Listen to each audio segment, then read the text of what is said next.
Well, that's what a lot of kids in Montgomery County are saying. Said, you know what, it's hard getting to school early in the morning, and we could use a little more sleep. The school board in Montgomery County, like other jurisdictions in the area, are going to consider this matter today. And some people are for it, and some people are against it. Joining us now is Doug Prouty, president of the Montgomery County Education Association. You know, I'm hearing, Doug, that many teachers are against this idea. Well, we did a poll of our membership, and about half responded, and 63% were either opposed or strongly opposed to the idea of changing bell times. They supported keeping things the way they are. Why do they oppose it? Well, there's a few reasons. One, I think that they're concerned about students, especially in the middle part of the county, who have to work after school or take care of their younger siblings, both middle school students and high school students, who have responsibilities after school, and they're worried this could disrupt that. All right. So you're hearing, though, from a lot of parents who say, you know, it really would be helpful. There are studies out there. I think in this particular case, you can pick a study to show whatever you want to show. But there are studies that show that kids benefit, especially at this age of being a high school student, for a little more sleep. Does 20 minutes make any difference in your estimation? I think it would help some kids, certainly. You know, maybe 20 minutes later in the morning means they get to sleep a little bit earlier the night before, and that might help. Honestly, I think that our folks are split in the idea of whether or not, delaying 20 minutes would help in terms of health or not. I do think, though, that it would do something along those lines. Doesn't this sound like a little bit like the school board recognizes that the teachers and the majority of parents don't want the times changed, but they've already walked down this road a little bit, so they're just going to do something, just to say that they did something, and it's sort of the proverbial camel's nose under the tent. Once they've agreed philosophically with the idea of pushing school times back just this 20 minutes, then the argument is already won. Okay, you agreed on pushing school times back a little bit. That means, next year or the year after, we can go for the full 2 hours. Well, it would be a quite different thing to adjust everything by 20 minutes than it would be to adjust high school by 2 hours or after 8:30, which is what I think they're advocating for. That would necessitate flipping schedules between the schools. We're concerned if elementary school starts a lot earlier, that the very young children would be out quite early in the morning waiting for buses. In the wintertime, that could mean kindergartners out in the dark waiting for a bus. I don't think anyone wants that. Well, I don't think anyone's saying that we should. Is there a movement to start school earlier for elementary school? I may have missed that. No, but I mean, part of we run a bus for 3 different sets of runs. That's right. For high school, middle school, and for elementary. So if you're going to start high school that much later, then one option is to start elementary school a lot earlier. There's an argument that little kids are up earlier anyway, but some of that might necessitate starting elementary school pretty early. Yeah. And I think that carries. Oh yeah, that's that. I guess what my issue here is they're saying that there is a health and safety argument to be made for starting school later for high school kids.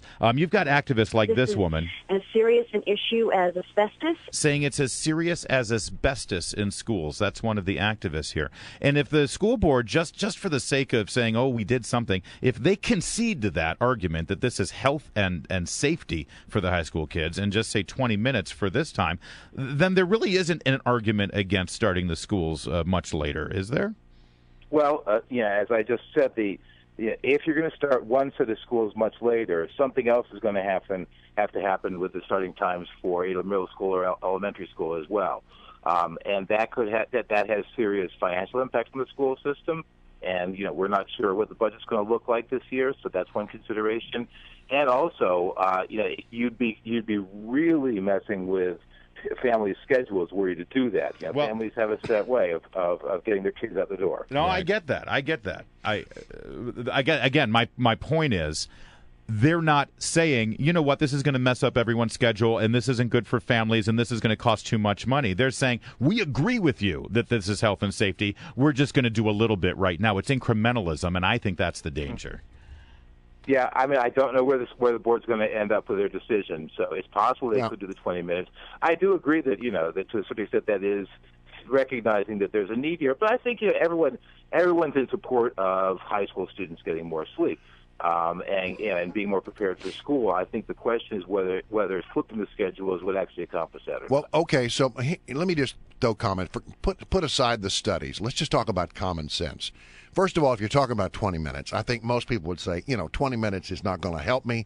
It's not going to hurt me. It's really, are we jumping through hoops for no real benefit here? The second thing I think the common sense thing that people will say is, if you let kids start school a little later, we all know what's going to happen. The kids are going to stay up later the night before. They're not going to go to bed earlier. They're not going to go to bed at the same time. If they know they have a little more room on the other end, don't we all know as parents that the kids are generally going to try to take advantage of that and stay up a little later? I think that's likely for some students. I suspect even right now that you've got a range of times that high school kids get to sleep. Some of them push as late as they can, and some of them probably get to sleep a little bit earlier. So I'm sure that if the board decides to move it 20 minutes later, there will be kids who will take advantage of that to stay up 20 minutes later. All right, now here's the other question. I mean, if you do this 20-minute thing, it doesn't cost the county any more money. They can make that adjustment. If you take some other option, it gets to be expensive, talking about the millions of dollars. Do you anticipate that the board might consider some of those other options today? I honestly think they're going to look at everything that's out there. I know that the superintendent recommended a no-cost change, but I'm sure the board will consider all the options on the table. Well, he's not the superintendent for much longer, so I don't know that they care all that much about what he recommends. So here's my question. If it starts to cost more money, and we're talking about some of these options could cost $5 or $6 million at a time when the school system is saying, hey, we don't have enough money to do everything we need to do, is it worth it to spend that money to push back times more significantly? Well, I think that it's clear our membership feels that it's not. All right. Well, so if you had to predict how it's going to go today, what's your prediction? I honestly don't know. I've talked to the school board about this, but I'm not sure where they're going to end up. I suspect they might feel the urge to do something and move everything 20 minutes later, but I honestly I'm not sure. Wow. A half measure then on the part of the board. Doug Prouty, thanks for joining us again. He's the president of the Montgomery County Education Association.